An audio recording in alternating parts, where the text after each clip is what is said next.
Let's go now. I tell that bloke to shut his trap and let's do a number now called Black Sabbath. Thank you.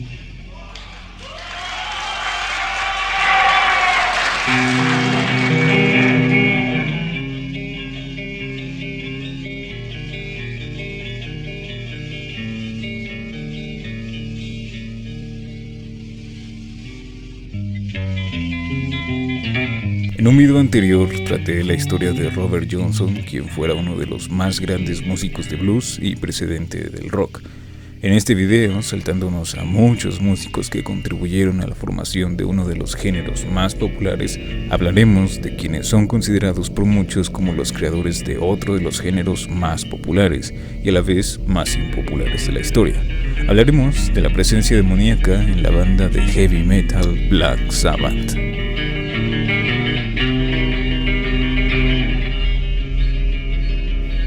Con este video no pretendo como tal hacer una historia de la banda o algo parecido. No obstante, hay ciertos elementos de la historia propiamente dicha de los que no podemos prescindir para hablar con cabalidad de lo que nos interesa, que es la presencia de lo demoníaco en la narrativa de la aclamada banda de heavy metal.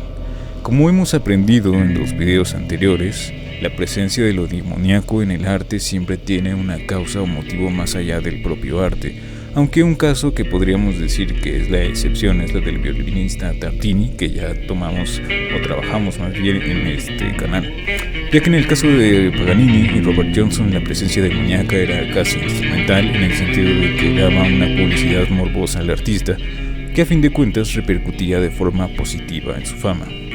Tanto Robert como Paganini se podría decir que aprovecharon muy bien la popularidad que un ente como el diablo podía darles. En el caso de la banda Black Sabbath es en muchos sentidos el mismo caso, pero con la peculiaridad de que para cuando surgió su música los falsos ocultismos y los satanismos estaban tomando una fuerza sin precedentes, lo cual les valió cierta aura de veracidad. Muchas veces los propios integrantes de la banda han declarado que ellos nunca habían pretendido que se les llegara a considerar como satanistas ni nada parecido, sino que todo lo que respecta a la creencia de que tenían un culto con el demonio o algo parecido era pura mercadotecnia. Algo que es verdad es que la banda quería tener el cariz de una película de terror, por lo que no incluir al diablo como un símbolo habría sido no aprovechar la narrativa universal que les daría un alcance sin precedentes y que de hecho les dio.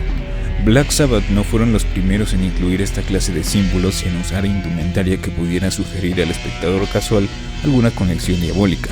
Sin embargo, su contexto les dio la oportunidad que ellos aprovecharon. Una de las características que hasta hoy se considera como fundamental en muchas ramas nacidas del heavy metal es la afinación de la guitarra distinta al estándar. Normalmente la guitarra se afina por cuartas comenzando en la nota de mi, que está en la sexta cuerda y se repite en la primera, pero el guitarrista y compositor principal de Black Sabbath, Tony Iommi, afinaba la guitarra un tono y medio más abajo, no porque buscara un sonido particular y quisiera sonar más grave de lo normal, sino que había sufrido un accidente. Resulta que así como todos los integrantes de la banda, Tony buscaba salir de la línea de producción industrial en la que estaba sumergida su vida y la de muchos jóvenes de Inglaterra de su tiempo, por lo que había decidido apostarle a la música para ganarse la vida. Pero el último día en que trabajó ocurrió que por accidente cortó la punta de 2 de sus dedos de la mano izquierda. Este acontecimiento mermó la salud mental de Tony, que pensó que con tal deformidad ahora le sería imposible tocar bien la guitarra. No obstante, su ambición pudo más y decidió hacerse unas prótesis él mismo, pero no era suficiente. La tensión de la afinación estándar en una guitarra eléctrica era demasiado para las prótesis plásticas de Tony, por lo que decidió aflojar las cuerdas para poder tocar. Esta es la causa de que Black Sabbath compusiera con una guitarra que sonara tan contundente y en parte diabólica también. El hecho de que los integrantes de la banda quisieran escapar de ser trabajadores industriales no es poco a la hora de entender por qué se convirtieron en la banda que iniciaría uno de los géneros más oscuros. Obviamente, los integrantes buscaban comercializar su música para que les sirviera de sustento, por lo que en alguna ocasión, quien fue el principal letrista y bajista de la banda, Geezer Butler, al reflexionar sobre cómo es que la gente pagaba por ser asustada con películas de terror, decidió que quería hacer algo similar con la música de la banda. Por tanto, empezaron a componer canciones inspiradas en los ocultismos que estaban en boga en el momento y los tópicos más tradicionales del cine de terror.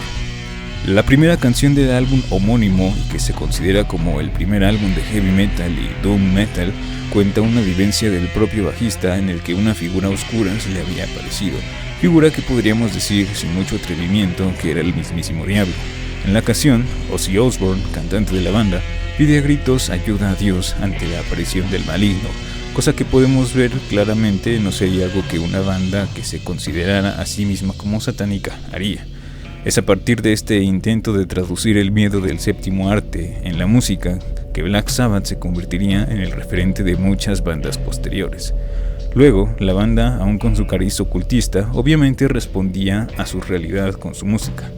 En algunas entrevistas se puede escuchar que los miembros mencionan que su música estaba en cierto aspecto también conducido a hablar de la realidad, de alejarse del movimiento hippie de sus tiempos que cantaba por el amor y la paz, haciendo retratos lo más crudo posible del terror que se pasaba en la guerra vigente, por dar un ejemplo. La premisa que dio lugar a todo el metal fue escribir música que asuste, porque la realidad era así, tenebrosa, asustaba. Un aspecto importante de lo que significaba que una banda de blues rock o hard rock tomara el camino que daría vida al género que hoy se conoce como metal fue que quisieron responder en parte a que su visión de la vida, determinada naturalmente por su contexto, era muy diferente a la visión que imperaba en los medios culturales, musicales y culturales en general. Cosas como pobreza, violencia, miseria, guerra, muerte, destrucción, maldad, ocultismo, entre otras cosas, eran las que Black Sabbath tenía como referentes de lo que ellos consideraban cultura en su momento. Y esto es testimonio de cómo lo que podemos llamar contexto determina mucho cómo uno se mueve por el mundo. Aquellos quienes vivían, a diferencia de los integrantes de Black Sabbath, en un mundo donde no se conocen los problemas de los que tratan las letras de Sabbath, obviamente escribían de cosas diferentes. Algo exactamente igual ocurre ahora con las bandas de punk, por ejemplo, que no salen de su localidad en cuestión de difusión en comparación con los famosísimos artistas de pop norteamericanos. Quienes viven en el privilegio apenas conocen la potencia artística y se conforman con los mensajes provenientes de la hegemonía política cultural, mientras que quienes viven con una dinámica mucho más contingente en la incertidumbre económica, cultural, en definitiva vivencial, exploran por lo general la manera de expresar su vida, dando origen a distintas maneras de expresión como lo hicieron Black Sabbath. Aunque también es común ver que aquellos quienes aspiran al modelo de vida norteamericano y hegemónico utilizan los medios artísticos, musicales, para anestesiarse y creer que viven en los márgenes de llegar a tener la vida que tanto desean, o que al menos creen desear. Con todo esto, Black Sabbath regresaban al carácter separador y disruptivo que siempre había caracterizado al género del rock, cosa que hasta el momento es fundamental en la música metal moderna. Los ingredientes estaban listos. Una afinación que hacía sonar diferente la guitarra, que la hacía sonar más contundente y que en general significaba una diferencia sustancial hablando musicalmente. La premisa de una música que asuste como las películas de terror, la intención de una mirada realista de la vida y el uso abusivo del tritono, que recordemos fue reconsiderado también como el intervalo del diablo, hicieron que Black Sabbath iniciara un género musical que se caracterizaba por su pesadez y su aura de maldad. Todo esto es importante de ser tomado en cuenta porque responde a lo que podemos entender como la presencia demoníaca, entendida como un elemento que aparta a otros ya existentes, así como Satán aparta al ser humano de su creador. Es algo constante en todos los ámbitos de la cultura.